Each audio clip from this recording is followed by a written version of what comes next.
Yeah. It's so much easier to find a planner, a financial planner, for example, who you gain confidence with over many years.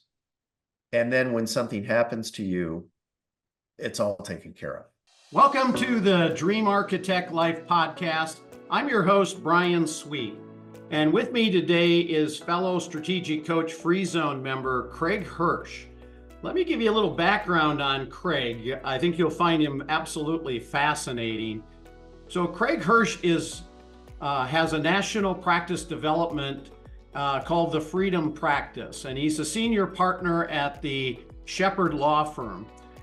He is a Florida board certified wills, trusts, and estates attorney and CPA with a strong background in law, accounting, tax, and finance. Through the Freedom Practice, he helps attorneys nationwide enhance their client service and distinguish their practices in a competitive legal market.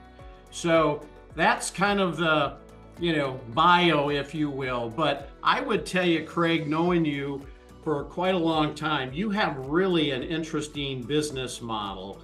And, training other estate planning attorneys is really what your Freedom Practice is. And in addition to that, you have a really successful individual practice. So maybe tell us a little bit about your story and how you got to where you're at. Well, thanks, and thanks for having me here, Brian. I started out actually in a Big 8 accounting firm, and because I have a CPA background and I went to law school, and I happened to be president of the School of Accounting Council at the University of Florida, so I got to know all the HR people at all the various Big 8 firms, I had a lot of really good job offers.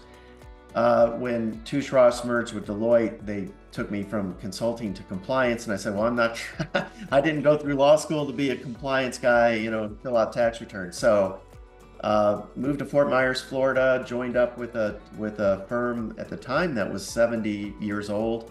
Now it's 100 years old. It was almost 70 at the time. I've really developed the estate planning practice in the sense that we've created one that caters to high net worth clients, does a lot of advanced estate tax planning, and I've created some unique processes through Strategic Coach that have really caught on and done well. So that's the short version of my story. Oh, great.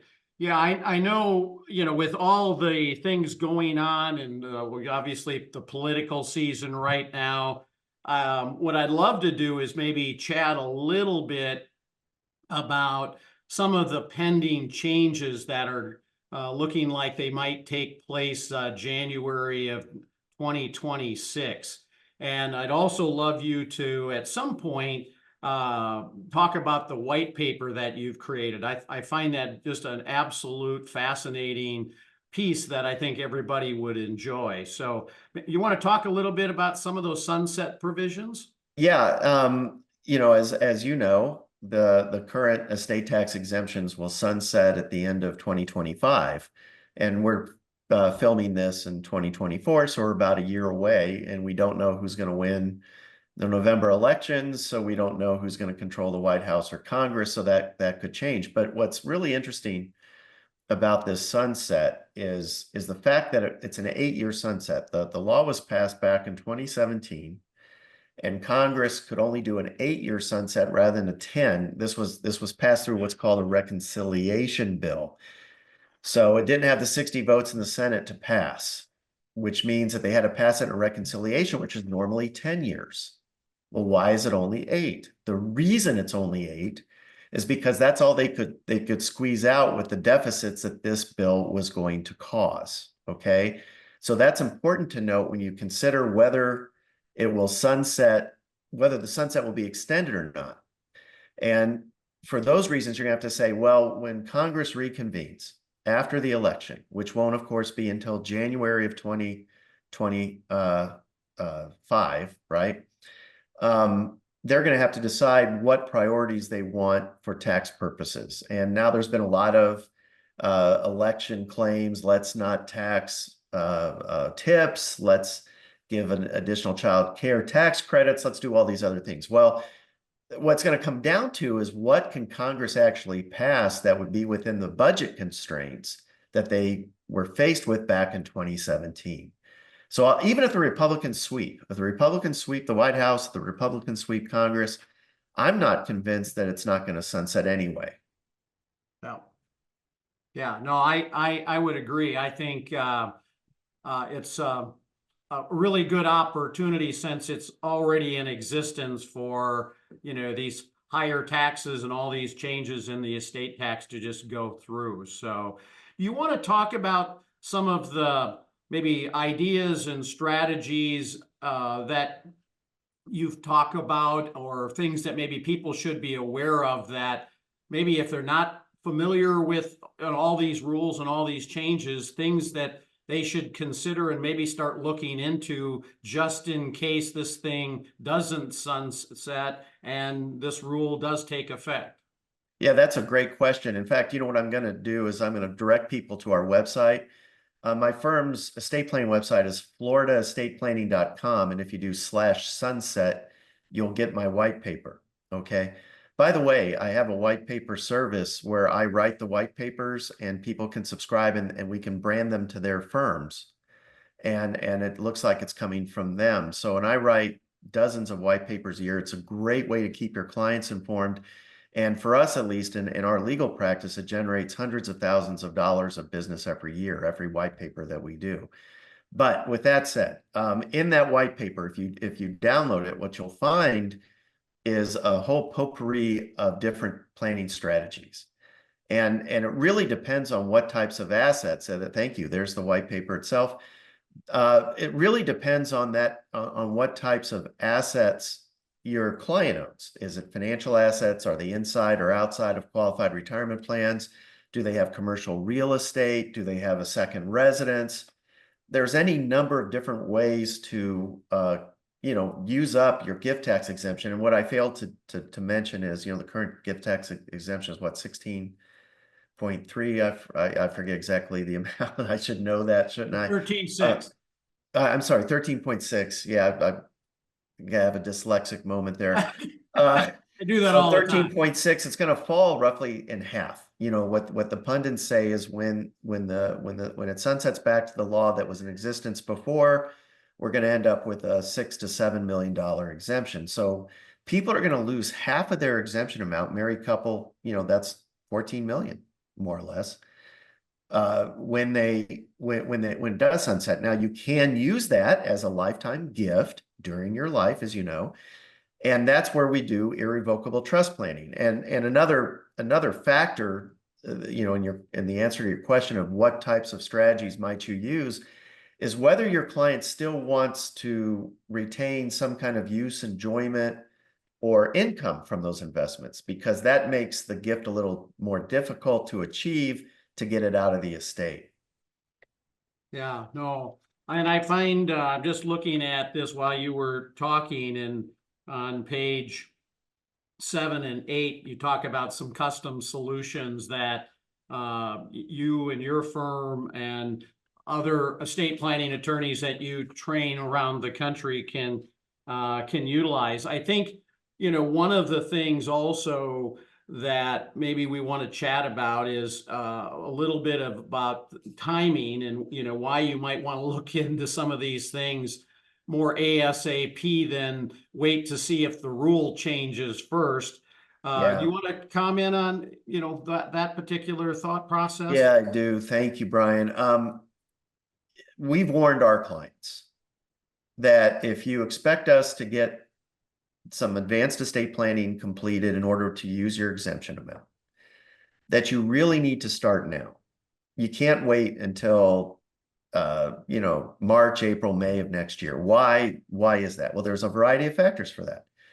The first factor is we need to look hard, very, very deep look at what types of assets you have, what assets might be prime for doing some type of advanced strategy, what your attitudes are. What is it that you want to accomplish? What do you want to retain income? Do you not need to retain income? Do you want to give something away permanently? Do you want to retain the use of it for some period of time? Those are all questions that take some time to review. Then our next step, what we usually do, is an illustrated workup. where the client engages our firm to do a workup of various different strategies, how they might look, what their advantages and disadvantages are, because every strategy has a set of advantages and disadvantages. And then finally, you have to implement it. And with many of these strategies, it's not just the accountant. It involves the financial planner. It involves the CPA, maybe an appraiser. Oftentimes it involves an appraiser, not just a land appraiser, but it might also be a business appraisal to get discounts of closely held business interests. So this all takes time. And if you wait until the last minute, you just simply don't have enough time to get it done right. And the other issue is this: not every attorney is qualified to really lead their clients through this process. And there's actually, in my experience, there's very, very few attorneys who are qualified to lead their clients through this process well. So those of us who really know our stuff and do it well are going to be just swamped. And it's like if you're trying to get that special toy that for Christmas time, and you get to the store 2 weeks after Black Friday, are you going to get the toy? And that's sort of the same thing here. To try to get the qualified attorneys, the qualified accountants, the qualified financial planners, the appraisers, all the people that you need to do what you need to do, you got to start now. Yeah. No, and I really appreciate that. And that's one of the reasons I wanted to have you on, Craig, because there is a huge difference in the skill sets of literally any field, but especially in estate planning. And so having somebody that's literally, the expert, which would be you, who trains other, attorneys from around the country, tell the right answer and how to get it done correctly, is so important. So maybe one of the things that you could share is, are there some tips or things that people should look for to determine, is my estate planning attorney really qualified? Or should they just be calling, the Shepherd Law Firm and, work with you guys, or some referral of somebody that you've trained? Well, we certainly do that. We consult with clients even outside the state of Florida where we're located, and we will team with whoever their local counsel is, and we can always suggest counsel in your area that knows their stuff. But yeah, I mean, wait, go back to, so the point of your question is, how do people know whether how do you the know? estate Excuse me. planning attorney that they're Okay, maybe currently dealing with is actually as is actually capable as qualified. they need to be? Yeah. Yeah, thank you. Well, certain states have board certification programs. In Florida, for example, to become board certified in wills, trusts, and estates, you have to have been practicing in that area for at least 5 years. Judges have to say that you're good at it. Other attorneys, they pull other attorneys in the area who are familiar with you. They pull all the attorneys who are also board certified. You have to take a very difficult comprehensive test. You have to take a lot of continuing education, high-level continuing education every year, and so forth. So there's a lot of qualifications, and then you have to become recertified every 5 years in Florida. There's only 200, I think the last time I looked, there's like 280 board certified wills, trusts, and estates attorneys in all of Florida. Consider that there's 23 million people or 26 million people in Florida. I forget how many there are now. And there's like 200 of us, almost less than 300 of us who are board certified. Mm.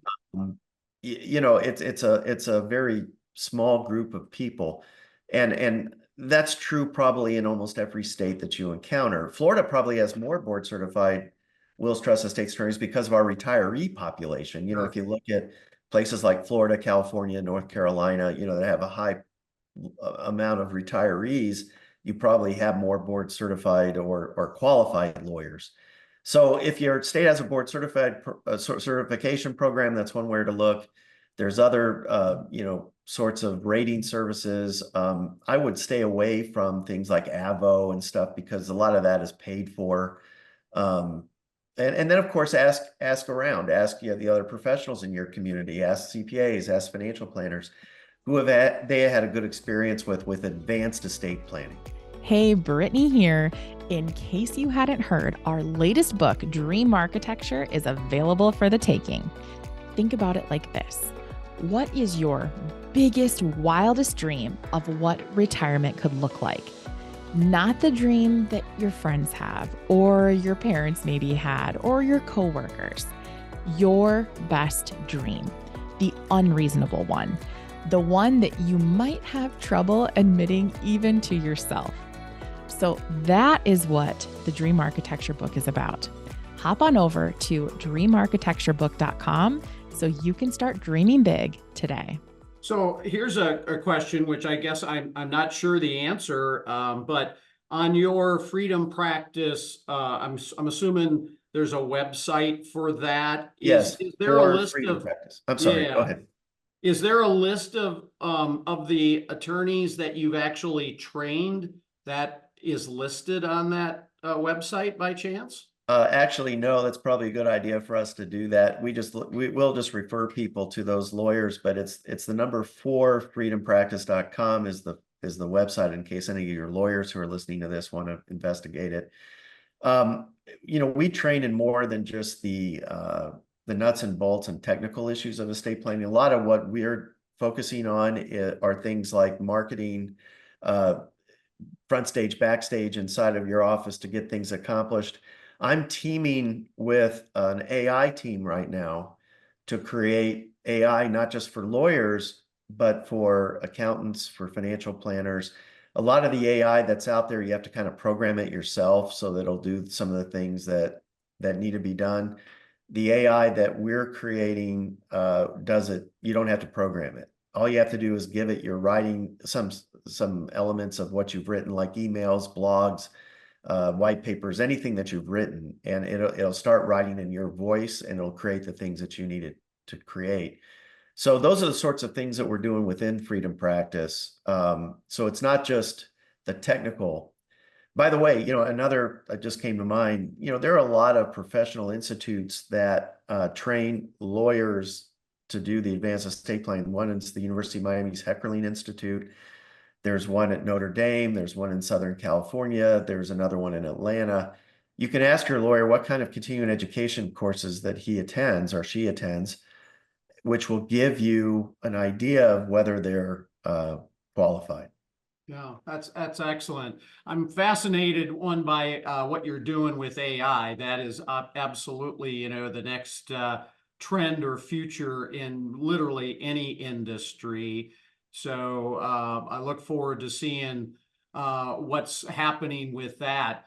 So one of the things that I would also want to encourage our listeners to consider is if you're working with an attorney or an estate planning attorney, and you're not sure, or you just want to make sure that that attorney is as qualified as possible, making them aware of what Craig does and the training that he has would be an amazing thing. And before, we end the podcast today, I'll make sure we have you list how we get a hold of you and all of those things. Because I think one of the biggest things that we can all be helpful to one another is when you learn something that's helpful to another individual or another profession, sharing that data, because anybody that wants to get better and be, at the top of their game wants to know that these types of programs are available. So I'm not sure that that's, how many people you accept and things like that, Craig, but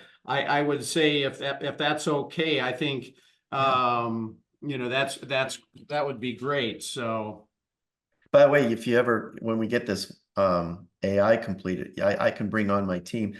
My team includes my son-in-law, who works closely with the Gemini AI team at Google. So he has, fantastic. yeah, he has some engineers. See, because one of the problems that we found with AI is that you have to program it to do certain things, to write like you, to talk like you, to do these things. And then once you've done that, you have to link it to other programs so that it'll create an email, so it'll write a blog, so it'll write a white paper, so it'll write a letter to a client, all those things. So we've automated all of that.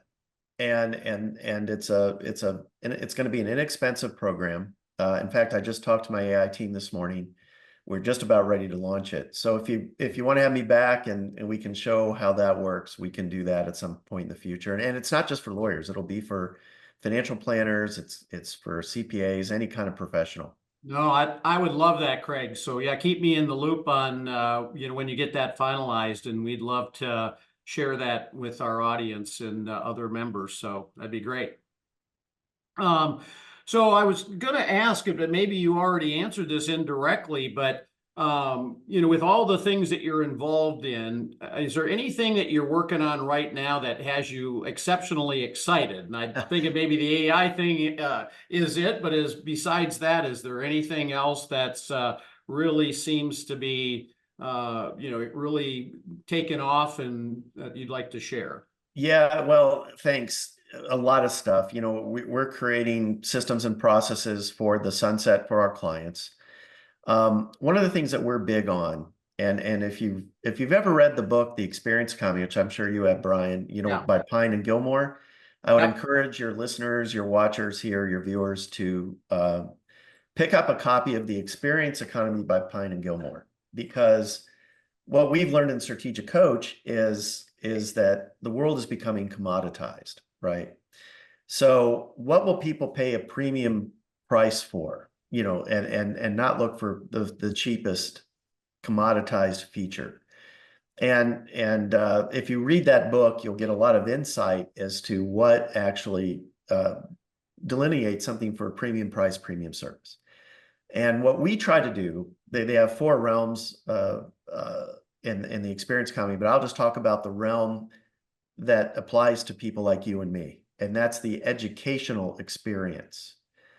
What I'm sure in your world as well as in mine, we have a lot of our clients don't know what they don't know. They don't even realize some of the things that they should be aware of in order to create the right financial plan for them, the right tax plan, the right legal plan. So we're big on education. And what we do is we create all sorts of educational material, whether it's in the form of podcasts like this, white papers that are built with supporting video and learning classes. We're creating a whole class system for both the freedom practice as well as our client base at the Shepherd Law Firm.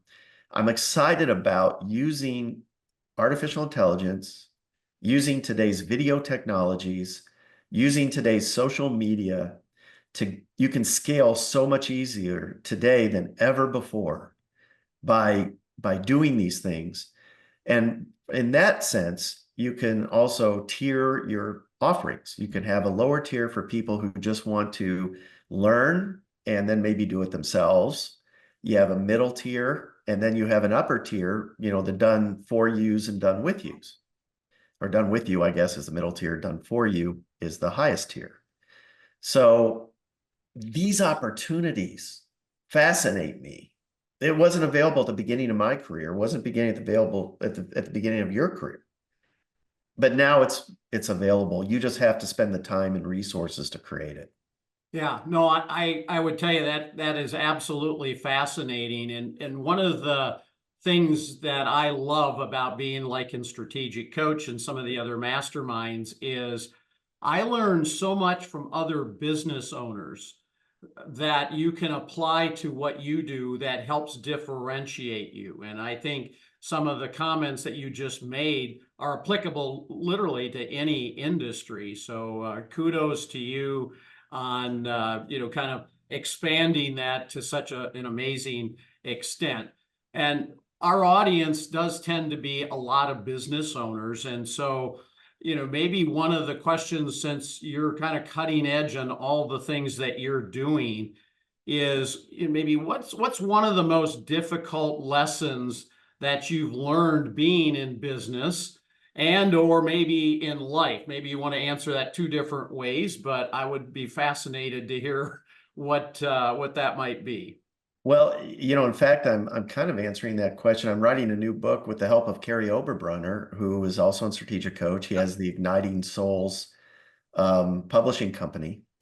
And the working title of my book is The New Rich, a proven playbook for smart entrepreneurs to leverage the system, lower taxes for good, and generate significant wealth. Love And it. what I'm talking about in that book, and that's kind of in the answer to your question here, is what is it that these people can be doing to take advantage of today's economy and to create a system for themselves. And the way, because I'm an estate planner, and what most people think about when they think about estate planning is it's a death plan. This is when I die, this is where everything's going to go.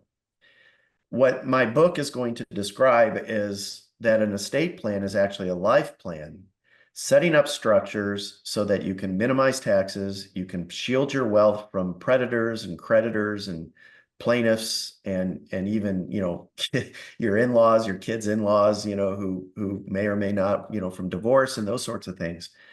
How do you shield it? How do you set it up to maximize and maximize your wealth and minimize taxes? That's what this book is about.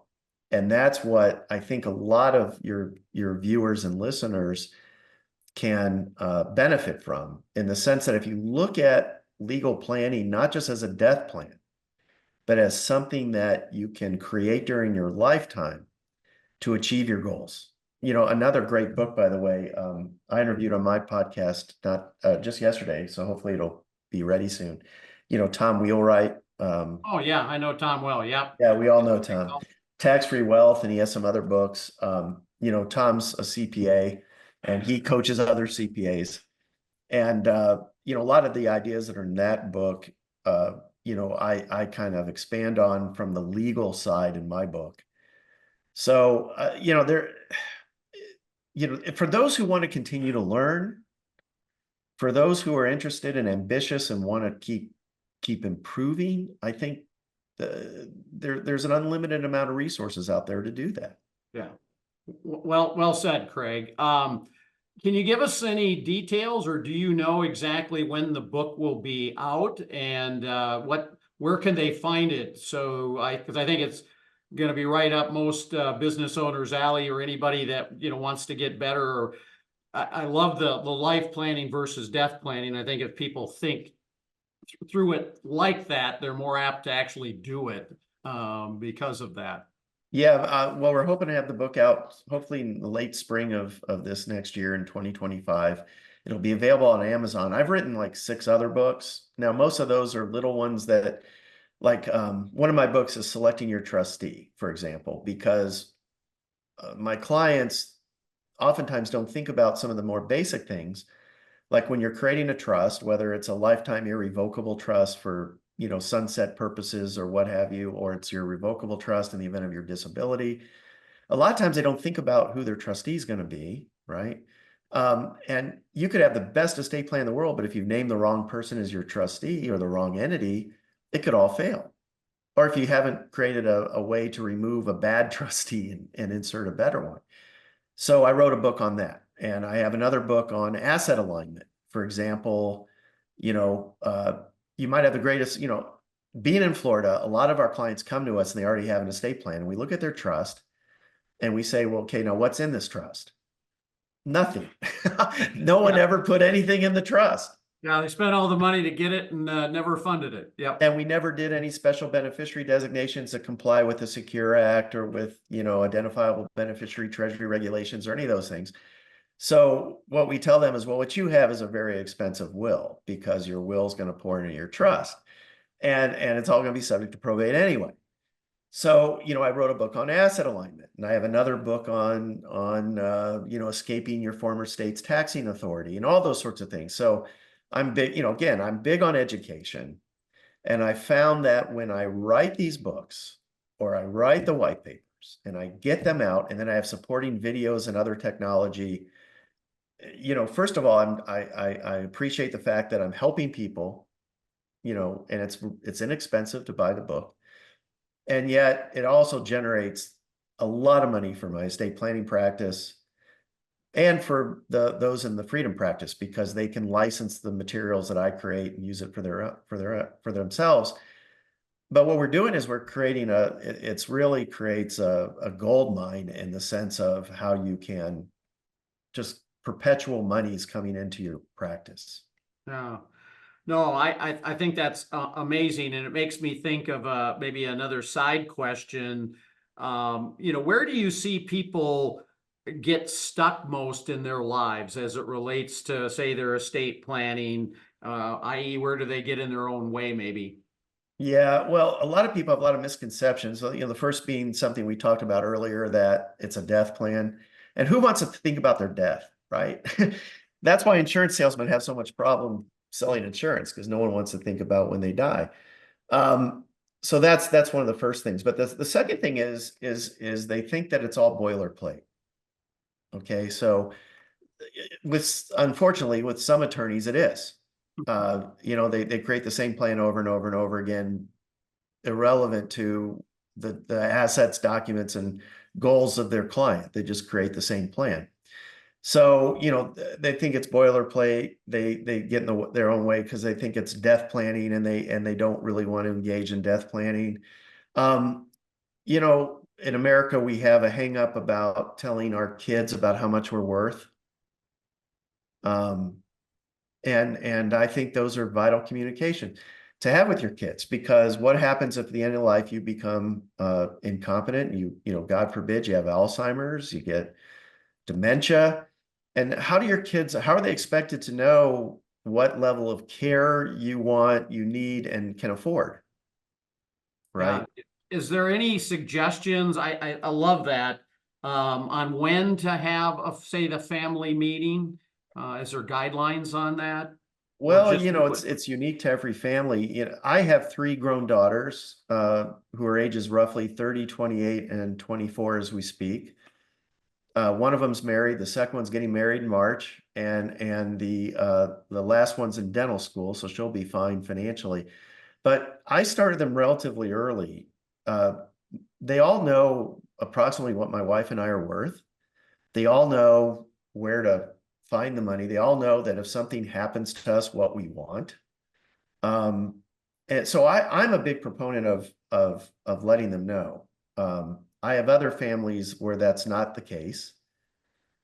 And I've had some, yeah, I'll tell you what, when somebody passes away or they get sick and the kids come into me and they don't know anything, I'm more expensive because I have to spend a lot more time getting them up to speed. Yeah, I couldn't agree more. And it's so much more stressful on the family members when they, have to look around and find out who do I call and where are the assets, and then if it's not coordinated well, they have 3 or 4 times the work, or they have to pay somebody like you to do the work, and it just can turn into a nightmare. So I would 1000% agree, keeping your family, if you care about your family, keeping them in the loop and letting them know, some of those critical things. Maybe they don't need to know everything, but, uh, you know, uh, Well, even like, do you have a long-term care policy? exactly. Right. How are the kids supposed to know that unless you've actually talked to them about it? Yeah. Yeah. And people who don't have children, they haven't even, let me describe, I'm sure you've run into this. Um, so I have a lot of clients who are do-it-yourself financial planners, through Vanguard, Fidelity, Schwab, anything like that.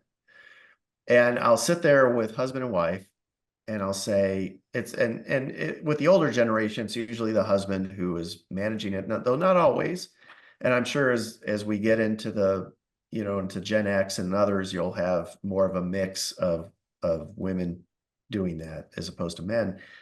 But in any event, I'll ask the client who is the financial planner, so to speak, what happens if you suddenly get dementia or you're suddenly just out of the picture for one reason or another? Oh, my spouse will know how to do all this. And then I always look at the spouse and I go, would you know even where to get the money to pay for that? And they go, and they just shake their heads. Yep, exactly. And what I call that is a transition in the time of crisis. Okay. You don't want transitions in times of crisis, because that's where mistakes can be made. Yep. It's so much easier to find a planner, a financial planner, for example, who you gain confidence with over many years. And then when something happens to you, it's all taken care of. There's no transition necessary at that point. So I encourage my clients who are do-it-yourselfers, I used to, by the way, own a trust company. I helped start a trust company in Southwest Florida 40 years ago. No, not 40, excuse me, 20 years ago, 25 years ago. And it was because I was upset with another big bank. And I said, I send the documents to them and they go up to New York and nothing happens. And anyway, my clients are saying, let's do this, let's do this. Long story. Anyway, we stole their best management team and then we stole all their clients and we created our own institution, which we built up and then sold to a regional bank a few years ago. Very successful entrepreneurial venture. But, you know, what I learned in that experience was what happens in the trust companies when you have, for example, a discretionary trust and someone asks for a distribution. You know, how is that created?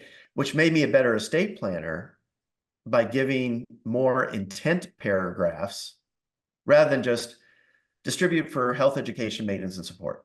That's what 90-some% of trusts say. Well, what does that mean? What does, you know, what is health? Is surgery, you know, what do you call it? Plastic surgery? Is that health? Does that fit within that definition? What about when you have to go to an assisted living facility and you have to invade principal because there's a down payment of $300,000 or $400,000 in addition to the $600,000 or $700,000 or $6,000 or $7,000 or more dollars a month that you're paying them? Is that down payment something that you can invade principal for? Well, in a first marriage, that's probably really okay. That's fine, right? And the kids of that marriage. But what if you have a second marriage? And what if surviving spouse has assets of his or her own? You know, what's the intent there? So it made me a much better planner because I was a party to conversations inside of trust companies as to when they would make a discretionary distribution, and if so, how much. Yeah, and I find that fascinating. And you kind of talked about boilerplate versus customized. And, you know, I think what you will find in the skilled estate planning attorneys like yourself, you know, they know the right questions to ask and go through that, you know, questioning, if you will, to make sure that all of those issues are addressed and clearly laid out and everybody understands. So, excuse me, I appreciate your mentioning that. So, well, one of the questions that I love to ask all of our guests is, what does dreaming big mean to you? Dreaming big to me personally? Dreaming big, yes. Loaded question there. You know, I think you know this about me. I was an Ironman triathlete, and I picked it up in my 40s. I didn't do my first full Ironman until I was 50, and 6 months after a half Ironman that I did at age 55, I was swimming with my team, and suddenly I couldn't breathe. Went into the hospital. They did a heart cath. They said, "Buddy, you need a triple bypass, and you need it right now." Here I was, I had a six-pack stomach. I was 55 years old. I thought I was a beast. You know, I was training. I was riding my bike 200 miles a week. I was swimming 12,000 yards a week. I was running 15 miles a week. I mean, I was a beast. And here I needed a triple bypass. You could have knocked me over with a feather when that happened. Now I have bad genes and some other, you know, a lot of stress in my life, which caused some of that. But so dreaming big for me is this. I mean, I have 3 grown daughters. I don't have any grandkids yet, waiting for grandkids eagerly, but my wife and I know not to say anything to the kids because they, you know, you've probably been there, right? We're waiting. The oldest one's only been married a couple of years. They're living, so we'll see, hopefully soon. But for me, it's all about family.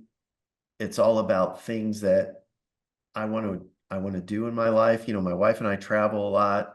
I'm speaking to you from my home in Asheville, North Carolina, rather than Florida, where we live. I live on the water in Florida. Here we live up in the mountains. I'm living my big dream right now. I mean, I have a healthy family. I'm healthy. I swam 3,000 yards this morning prior to starting work. You know, just so long as I have my health and my kids are doing well, and my family's doing well, and I'm enjoying life, and I'm balancing work and life, that's for me the biggest dream. And I wasn't doing that 20 years ago. Oh, and now I am. So, that's what it is for me. I love that answer. That's great. And I don't know if you can ask for anything more than, living your dream currently. I mean, I think that would be everybody's goal. So kudos to you for Yeah. getting there. Um, so I've just found this fascinating, Craig, and I've got maybe one or two more questions before we wrap up. But one, I want to make sure that you let us know, and we'll put this all in the show notes and how to get the white paper, etc. But if people wanted to, check out the Shepherd Law Firm or the Freedom Practice, how would people reach out to you? Is there websites or? Yeah, Shepherd Law Firm is the estate planning part of it is floridaestateplanning.com. I think the Shepherd Law Firm itself is shepherdlawfirm.com. I'm checking that right now. Yep. Shepherd Law Firm, SHEPPARD Law Firm, all one word.com. Freedom Practice is the number 4, followed by freedompractice.com. And if you go there, there's all sorts of landing pages and other things that, depending on what you're interested in. What we didn't talk about today, because it's focused more on the death part, is I also created a unique process for state settlement, which is floridaprobate.com. And again, we teach our Freedom Practice enrollees how to make a state settlement easy for their clients, no matter their state, whatever their state happens to be. So there's a lot of information and resources on our websites, and there's contact us pages and everything else. So if anyone's interested, they can find us easily there. Okay, that sounds great. And I would just also suggest that if you're working with an estate planning attorney and you want to help them become more educated, make them aware of the Freedom Practice information. And Craig is an amazing human and amazingly Oh, you're too educated. kind. So, but the final question here, Craig, is what haven't I asked you that I should have? Oh, wow. I think you've covered it all, Brian. You know, yeah, I, I'm kind of at a loss here.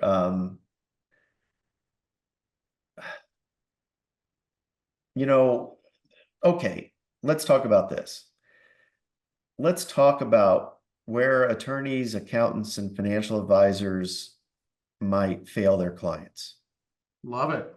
And what I would say there is that too many of our professionals are technicians, and they approach it from a technician side. And the problem with that, I'll analogize that to when I had my heart surgery. When I had my heart surgery, all I wanted to know was, what's the mortality risk? And will I be okay after this? And will I be able to ride my bike and swim and do all the things that I used to do the way I used to do it? That's all I worried about. I didn't care what scalpel they used. I didn't care the filament that they were going to use to tie the veins in. And, I didn't care about those details. But, because I'm so intimately familiar with the legal profession, what many attorneys do at least is they go too deep into the technical side. They go into, well, we're going to do a dynasty trust with generation skipping, transfer tax, exempt, blah, blah, blah, blah, blah, blah. Okay. It's important for them to know those things and to be technically proficient. Yes, yes. But where you fail your clients is where you try to impress them with that knowledge. Mm-hmm. What you really need to talk to them about is the emotive side of things, the emotions behind why it is that they're doing. Are you doing it this way because this is what they want to do? And what will the end result be? I'll give you one example. I'm sorry if I'm going too long, but I'll give you one Oh, example. you're doing great. I love it. This is super. So I was talking to a client, and he had created this business. And one of the things he told me in our conversations was, what are you trying to achieve? Well, I want my daughter to inherit this, but I don't want my son-in-law to have access to it. So tell me about your son-in-law. All 6'4" of him and he used a Caribbean from Jamaica. I said, okay, yeah. He goes, well, the problem with him is that whenever he gets a few dollars, he sends it to his family. And I'm worried that when my daughter inherits from me, that all this money will go to his family. So I thought for a moment and I said to him, I said, well, let me give you a different side of this. I said, to me, it sounds like he's a loyal son who's generous. I said, having 3 daughters, I would hope that my daughters would marry somebody who's both loyal to their family and generous. So anyway, the wife mouthed thank you to me when I said that. Fast forward a few years, my client went into business with his son-in-law refurbishing homes, and they made a lot of money together. And you see, that's a conversation a lot of technicians won't have. And the reason they won't have it is because it has nothing to do with the inner workings of the trust. It has nothing to do with almost anything other. And by the way, they might not have the guts to make the statement that I made. And that's another issue with a lot of technicians and clients. They're too afraid to confront their clients with some things for fear they lose a client. I think I'm willing to do that because I want what's best for everyone. Right. And I might have been wrong with that, and he could have corrected me. But anyway, long story short, I made an impression and I made a difference in that family's life with just one little sentence that had nothing to do with the technical aspects of that person's estate plan. Wow, what an amazing story to end the podcast with. And Craig, I couldn't agree more with that. That is such sage advice, because most people have things they want to accomplish and don't understand, anything that is actually happening. And so, kind of getting raw and asking the right questions for the right reasons is really, really critical. So thank you for that sage advice here to end the podcast. So Craig, I look forward to having you back when you get all your AI things done. So this has been absolutely amazing. Thank you for being our guests, and look forward to having everybody back for the next version of the Dream Architect Life podcast. So thank you, Craig. Thanks so much for having me here, Brian. It was a lot of fun. All right. Have a great day. You too.